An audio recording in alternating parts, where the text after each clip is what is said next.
In Washington, we were faced with militia that were about to attack the Capitol.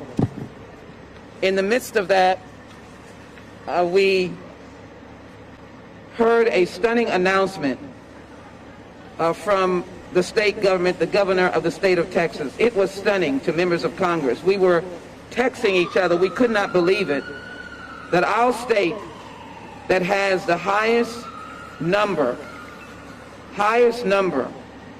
of cases, which numbers I will give, will in essence release on March 10th the mandatory mask requirement and take away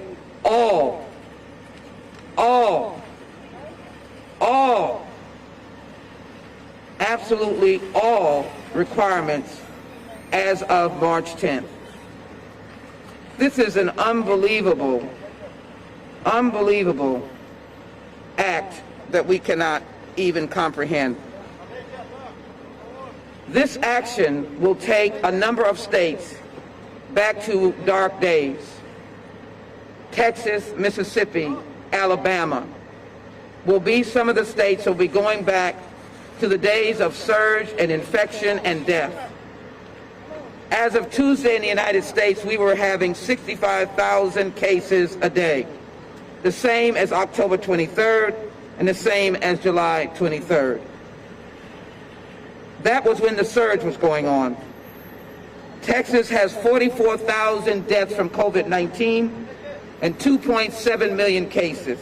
I'm going to read the actual numbers. El Paso had 1 in 7 persons had the virus. In Mississippi, the mayor of Greensville said the action of their governor was reckless and premature. The county judge in Dallas said that in Texas, this action was nothing but a distraction because of sky-high electric bills. The CDC says that states are moving prematurely. Again, Texas is one of the states with nine states with over 1 million cases. And we should recognize that only 8.5% of the people in the United States are vaccinated. We have a crisis on our hands. And the vulnerable people that Father Neil and many others encounter every day, they are the ones, the elders, Hispanic and African Americans who have experienced this. We have gone through this in our city and county where we had to reach out to people of color to make sure that they were tested and make sure that they were vaccinated. So listen to these numbers.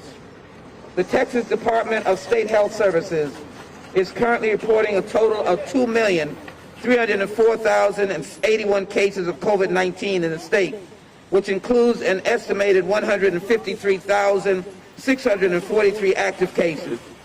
2,450,229 individuals have recovered from the virus. 43,000 confirmed related fatalities across the state. And to make things real, the state now probably has an example of all the mutants that are now part of COVID-19. We are not out of danger. And so the actions of the governors of Texas, Alabama, Mississippi, South Carolina in some instances, and states are taking us to a dark place.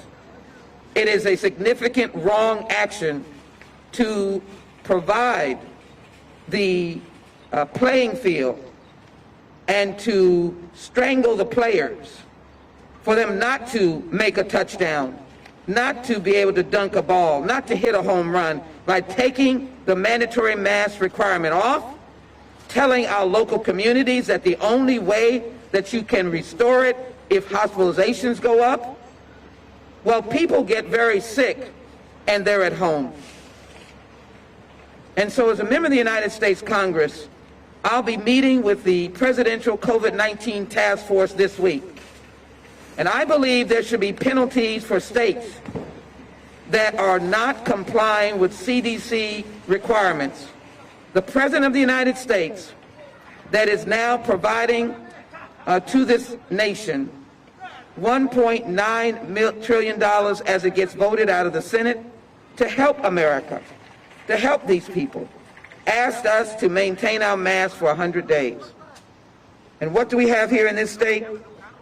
We have a situation where it is being ignored.